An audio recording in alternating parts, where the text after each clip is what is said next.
Hello and welcome to Author Conversations. I'm Chris Dabbs, and today I have the pleasure of being joined by Sir Tim Melville-Ross, who's a former Director General of the Institute of Directors and an experienced business leader, who basically has spent many years advising organizations on leadership, strategy, and decision-making as well. He's now the author of Tough Choices, an extraordinary first novel inspired by the real lives of his father and grandfather, and it spans the end of the 19th century through most of the 20th century as well. The book follows a story of adventure, conflict, and resilience, and from the Amazon jungle to early aviation even. We've even got submarine warfare in there and even the world of espionage.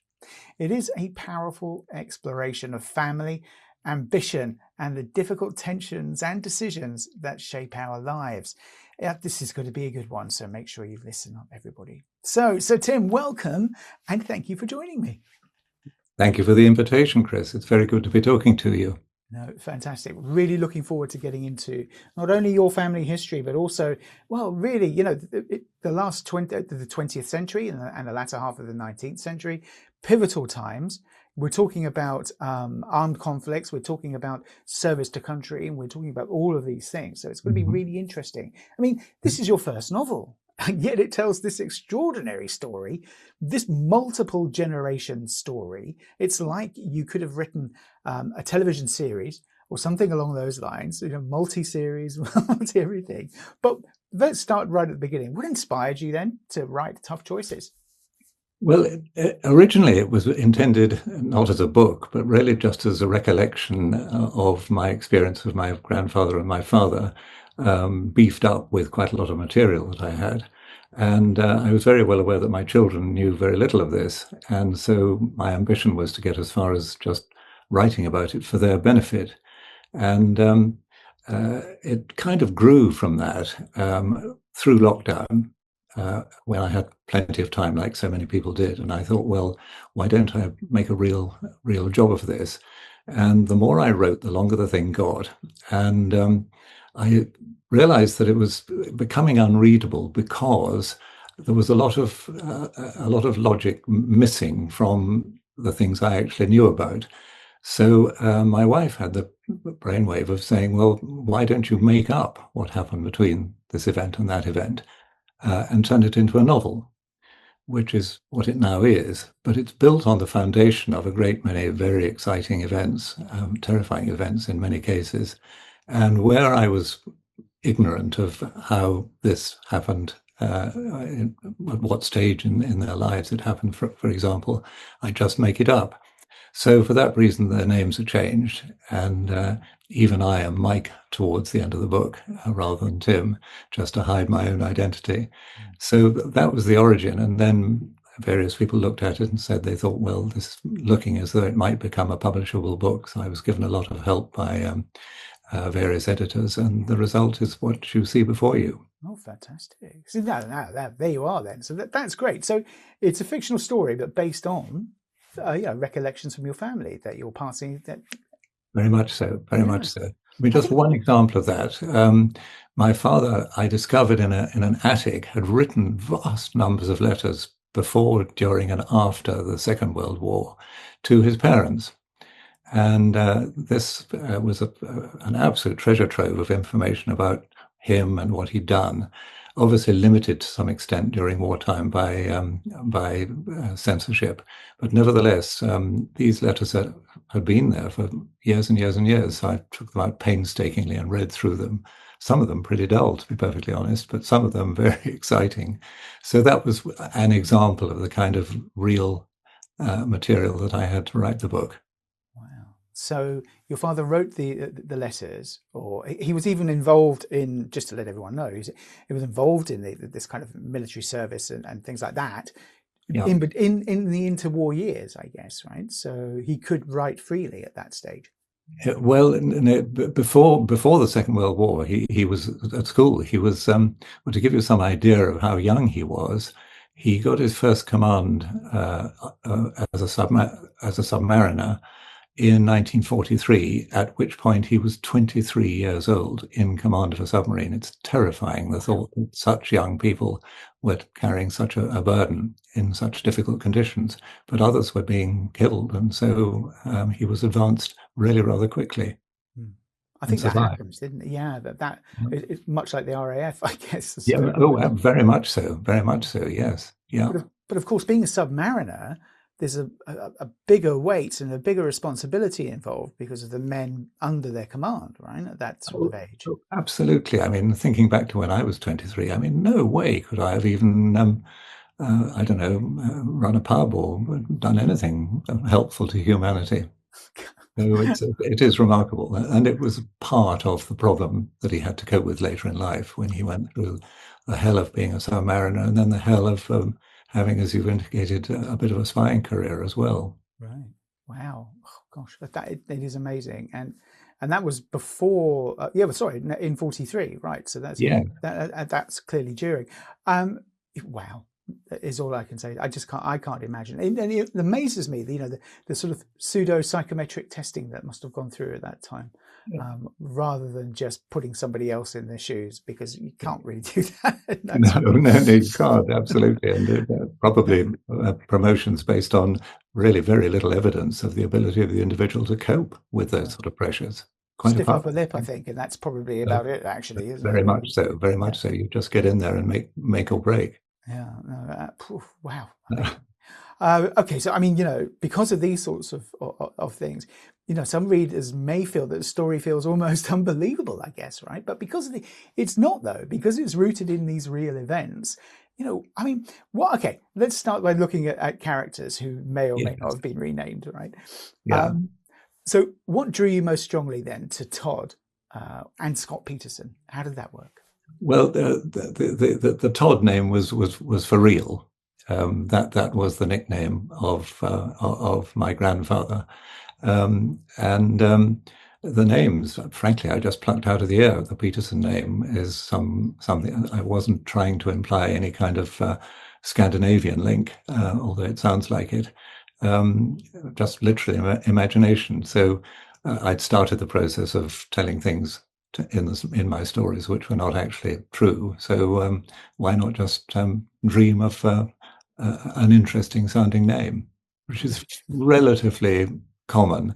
Otherwise, if you come up with something very bizarre, you end up with people chasing around saying, I can't come across anybody else called this or that. Yeah, well, that's true, isn't it? Yeah, and I think that Todd Pete, yes, it has got a Scandinavian ring to it, hasn't it? Yes. Well, Peterson in particular, yeah. Exactly. You can't help but think about that. So actually, I think adds to something, or it adds something, I should say. I don't know, some intrigue. I'm not sure. I mean, but Todd's story, we're talking about, it begins dramatically, running away from home, eventually traveling into the Amazon jungle, as a young teenager as well, which is just something else. I mean, why do you think that happened with Todd, as it were? Yeah, well, I mean, it's an illustration of the point you were making, that some of what's in the book is almost unbelievable, but I have the evidence that he did indeed run away from home at the age of 12. And the reason for that was because, first of all, his mother had died in a swimming accident when he was 3. And his father, my grandfather, my great-grandfather, I beg your pardon, was away for virtually the entire year. He'd spent 10 or 11 months in the year in the Amazon jungle. He was an anthropologist, and so he was just not around at home. So my grandfather was looked after by an aunt, together with some of her slightly older children, and he absolutely hated it, and didn't like school, didn't like the restrictions, the absence of his father. And so over several years, he cooked up this plan through, before his teens, for goodness sake, and carefully worked out how to get himself unbelievably from where he was to where his father was, which led to these extraordinary train journeys, just jumping on trains and hiding on them, working out how to get from one part of the southern United States to the next, with New Orleans being his target. Why New Orleans? because he knew that from there he could get onto, whether he would be able to because he didn't have the money, get onto a ship from New Orleans to Manaus on the Amazon. So, sure enough, after many adventures, which are in the book, he got himself to New Orleans, got himself a job as a cabin boy on this ship, and was duly delivered to Manaus. And the very sensible, simple ingenuity that got him to the next stage was that he'd taken with him a photograph of his father. So once he'd left Manaus and was heading in the direction of the first Indian or gathering of some kind, or a village, or just people wandering around, he started showing people this photograph. And it was often recognized because his father had been around these people. And slowly but surely, a kind of respect grew around the boy. I mean, he didn't know this himself. He just found that people were being friendly and taking him by the hand and putting him in a canoe, and people would take him in the canoe to the next village and so on. And sure enough, he gets to the village where his father is working at that stage. And when his father saw him, he was horrified. Where on earth did you come from? To which the one word answer was home. Wow. That was it. Wow. And his father was very worried about this and wanted to send him straight back for educating and all the rest of it. And he simply wouldn't have it. Mm. So they stayed together for 6 years 6 years. Oh in my. the jungle. Yeah, yeah. Well, that must have been obviously nice for Todd. I can imagine the shock if my son had turned up at 12 years old, and most of my time spent out there. Absolutely. Well, actually, I can't imagine it. It must have been something quite amazing. And do you know what? I think that your father probably said that on the selection board for his submariner position. And it's passed on. He's definitely got that gene. Oh, yeah. I'm sure that was one of the stories he told. Well, maybe. That would make sense, wouldn't it? Yes, it would. It would, absolutely. Oh gosh! Wow! That well, there you are. There's a film in itself. So we need to sort the rights out, so Tim. Yeah. Okay. So his life then moves through exploration, early aviation as well. Yes. Of course, your family was involved in all of these groundbreaking times, right? So Indeed. Early aviation, eventually a devastating air crash. God. That's right. That's right. Tell us about that. Right. Well, he after his father had died, or I should say more directly, it was killed. The two of them were together in Colombia by then, and confronted a set of hostile indigenous people. And his father was killed in front of his eyes, and he managed to get away from them. So he then had to. He returned to San Francisco and lived through the San Francisco earthquake, for example.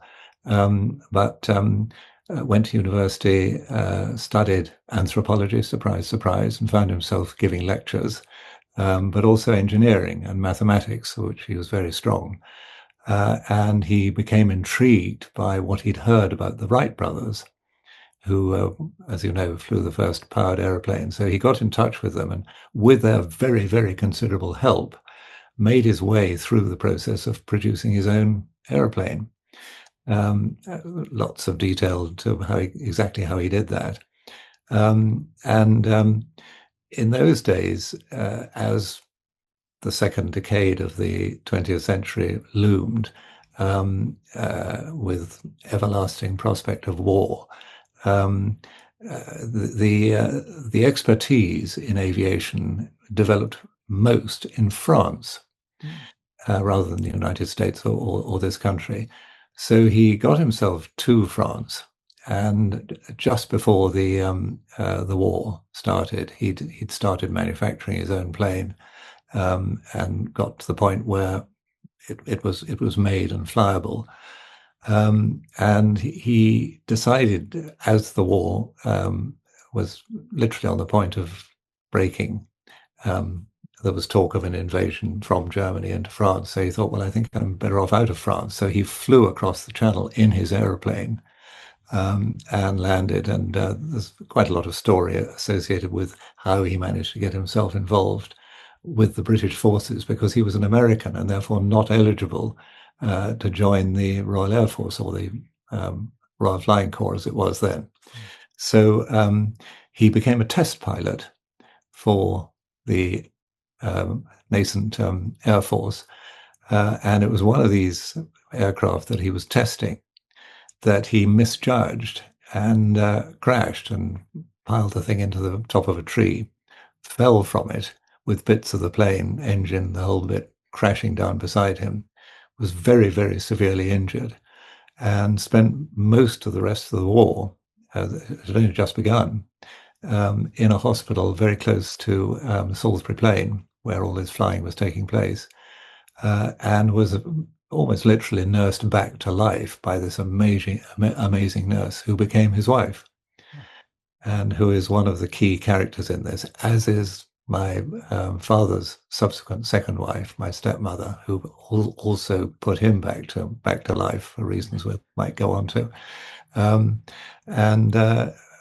then on, my grandfather's career was purely is too strong, largely academic, because of his disability. You know, he was certainly not fit for active service in any country. Towards the as the Second World War was looming, he became involved, I think not to any very great degree, but in the early days of the development of the Manhattan Project, the development of the atom bomb. It was around that time, clearly, that the relationship between him and my father, who was reaching adulthood and wondering what the hell to do with himself as war was about to break.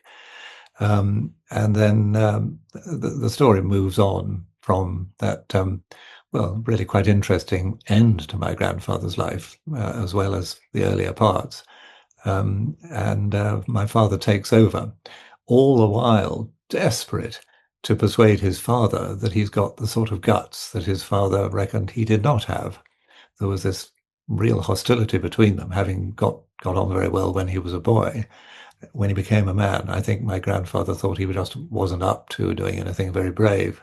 So my father said, well, to hell with that, I'll do something bloody brave, and I'll go and not only join the Navy, but get into submarines. The thought of actually being in a submarine itself, let alone in wartime, just horrifies me. How he coped with it, I do not know. No. So that was the kind of transition. So I'm sorry, go on, continue. No, that was the transition from the story being about my grandfather to being about my father. So I'm amazed at your father.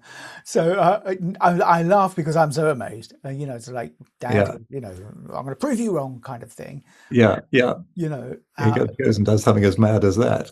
Exactly. But then again, if his father had gone and done, to the Amazon at 12, you can, if I did this, son, how come you're not? Right. I kind of see that. You can see it. Yeah. So Todd basically physically disabled, but is nursed back to life, as you say, and ends up marrying the nurse or doctor, nurse, I presume. Yeah. Yes, absolutely. Yeah. Lovely lady. Wow. So that's your grandmother. Yeah. That's my grandmother. Yeah. So okay, the Manhattan Project as well. I mean, honestly, your family, how did he be? I need to know about this, because if he's an anthropologist and then a test pilot, how did he become, or do you know what his connection was to the Manhattan Project? I don't. And I thought it was sufficiently complicated not to try and make it up to any great degree. But I do know that the sort of evidence I have are stories of motorcyclists turning up at his house at dead of night and handing over briefcases and exchanging, obviously, papers. And some I have some of those papers still, which he'd obviously been working on but not sent off with the weekly introduction to his participation in the Manhattan Project. The reason he was part of it, one of the reasons, is because he was still an American citizen, or had been an American citizen, living in the United Kingdom by now. And I think the intellects in the United States were searching around as widely as they could. And here was a man who had been an American citizen. He changed his nationality, but also had a very considerable academic reputation, which was built up during that period of his disability, because he was able to write and corresponded endlessly with various academic organizations that were looped into the kind of science that led to the Manhattan Project. So he pivoted as well in academia, so not just for an anthropologist. Yeah, oh yeah, very much so. Yeah. Yes, it's Wow. Okay, it's incredible, absolutely amazing. I can see why you wanted to write about this, to pass this sort of information on, down the lines, and to leave a legacy of your family. I can certainly see that. Absolutely. Especially with Scott growing up in that shadow of his Yes, father as yes, well. and hoping that he could somehow shine by comparison with it, which I think he did. Well, totally. Yeah. So let's talk about then the psychological toll that your book talks about, really, with the war and espionage as well. You could say that obviously your grandfather was well respected by the Americans, because I was going to say, surely they would have kept that very, very much American, as it were, didn't they? Yeah. I think quite famously it was pretty American. Oh, yes. And so he was regarded for this purpose as an American. Yeah, amazing. Okay, so the psychological toll then of war and espionage. I mean, how important was it for you to sort of show the emotional consequences of those experiences on your family? Well, I guess especially Todd. Yes. Well, no, sorry, Scott. Scott. Yes. No, it was Scott that I was most anxious to think about in my own mind, because I saw very little of my father. He was partly because of the Navy to begin with, but then being a bit of a wandering individual looking for employment in the corporate sector, he was away a great deal, and he found it very difficult to cope with his demons, having, I think, probably rather unwisely married my mother before the end of the Second World War. So, he was married to her roughly the same time he became commander of a submarine, so at 23. And I mean, bluntly, they just didn't get on. My mother, who I loved dearly because she was the only parent I had around for most of my childhood, just couldn't kind of get the tension that was inside his mind and the complexity of what he was going through, which of course is where my stepmother came in, because she met up with my father. I describe how in the book, and they've clearly gone on extremely well. She was an American citizen herself, so she essentially held him together for the rest of his life. He became very very withdrawn. He was an author later in life and published several books which were based on his spying experience and his submarine experiences. But I had quite a lot of time. You were talking about my being involved with the Institute of Directors, which involved a great deal of communication on my part. And so at that time, I was trying to persuade my father to let me make use of my connections in the media to get him on radio or on television, and he simply wouldn't do it. His simple, very succinct statement was, "I wrote the bloody thing. Someone else can sell it," which says a little bit of something about, he wanted to get this down, but then other people can make what they want to make of it. But so he was under huge pressure all the time from this. I haven't said very much about his time as a spy, a very short period of time as a spy, but where he so nearly got himself killed. Very lucky to come out of that alive. So the demons were with him throughout his life. There was one rare occasion when I was staying with him, because I didn't see very much of him, but this was when I was an adult. And in the middle of the night, I got up, walked across the landing to the bathroom, and my father's bedroom door exploded, and he came crashing out of it, looking all set for some contest or fight with whoever it was who was creeping around on the landing. And he stopped and looked at me very crossly and said, "For God's sake, if you have to get up in the middle of the night, make more noise." Because the fact that I had crept around made him think that it was that, by definition to him, was danger if there was someone creeping around in the house. So anyway, very sadly, my stepmother died before he did, and the result of that was very shortly afterwards he took his own life, which underlines dramatically just how central she was to his survival and, his reasonable success, or certainly success as an author, for example, never mind his corporate success. Yeah. Quite a story. Yeah, that, amazing. I'm going to count how many times I've said amazing during this interview, because I just think it is. I mean, and it's true though. Our spouses really make a difference to our lives, don't they? They do. And my wife was very anxious that I had said so little about either of the wives in earlier drafts, and she was so right. Because the depths of the psychology that was at work and I was trying to describe very much depended, in both cases, what those lovely women did. And I hope it comes through interestingly in the book. No, exactly. I'm pretty sure that it does. Yeah. So, yeah. Okay. It's nice of you to say so. Well, yeah. I mean, this is the whole point, though, of a strong theme in your book. Okay, it's that influence of relationships, as we've just been discussing. Played by Maria and Marcella, which is interesting. I'm glad that we've been able to look at that.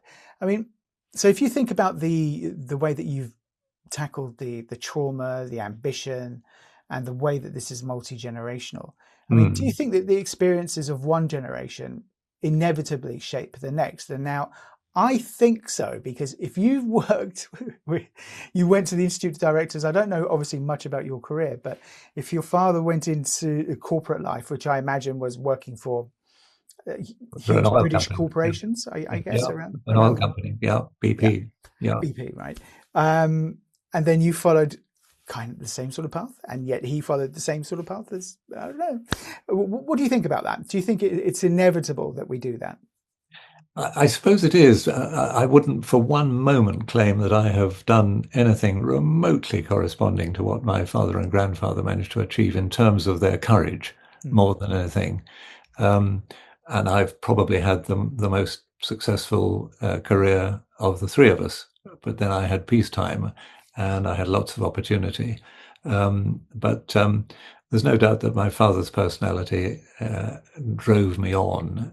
For all that I saw so little of him, I respected hugely what he'd achieved. And so there was always that sense of, I think my father would be quite pleased if he knew that I'd become the chief executive of this or that or whatever it might be. So yes, one thing that's a little bit sad, though, is that having written the book and thought a great deal about what must have been in the minds of my mother, my stepmother, my father, it's made me examine in more detail what my childhood was like.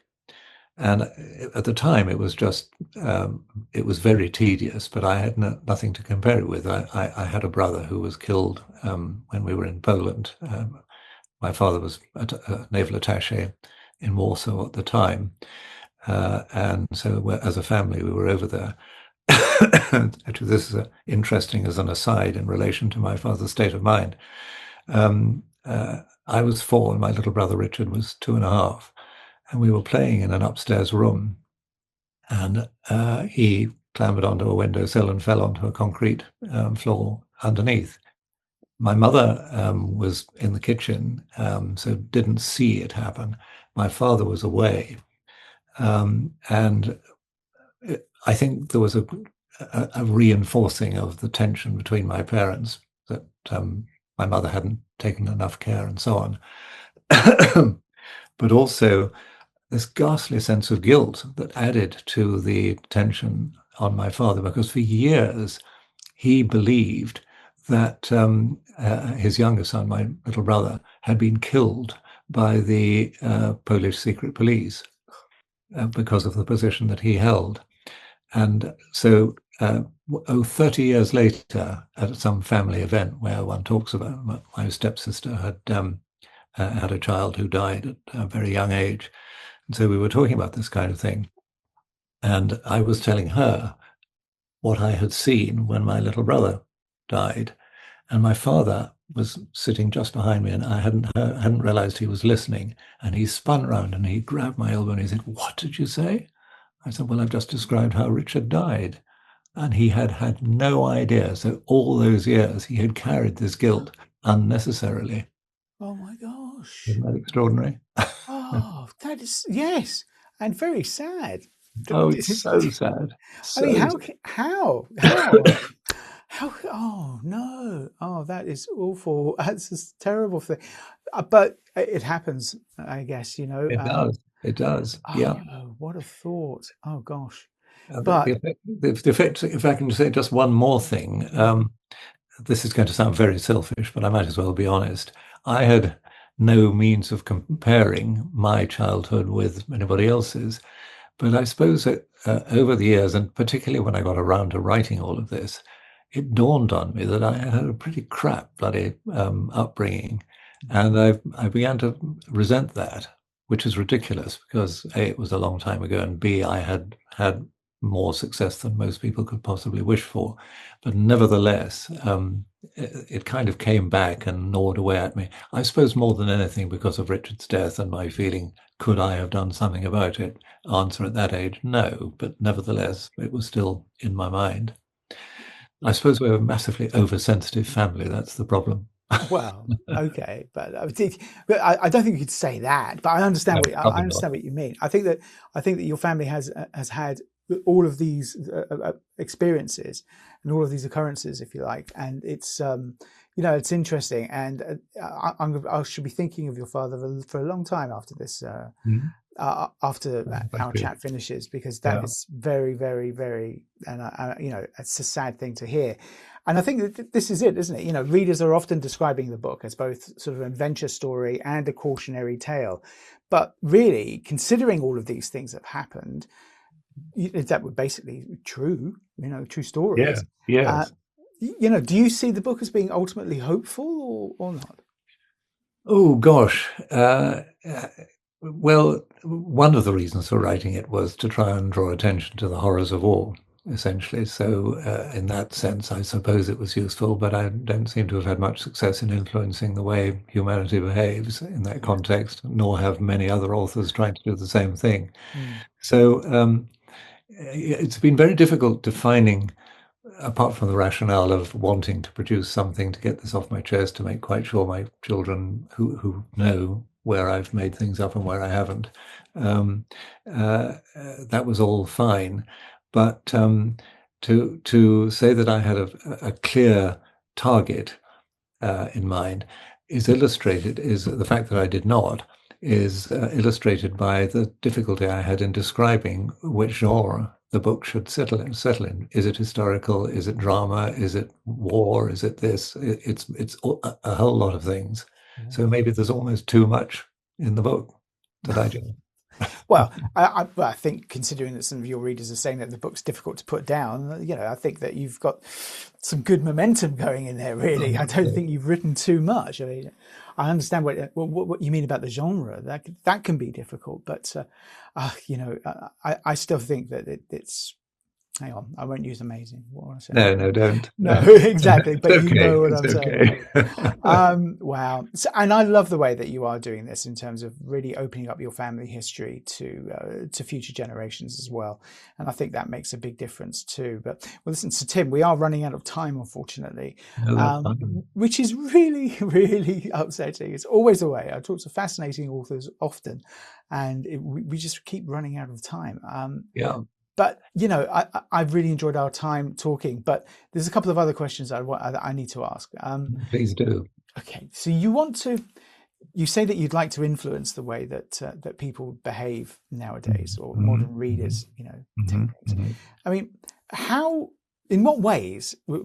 Just by pointing, well, I say just by pointing out the follies of war and how that can actually affect somebody psychologically, or what other ways would you like this to be able to be a lesson, I guess?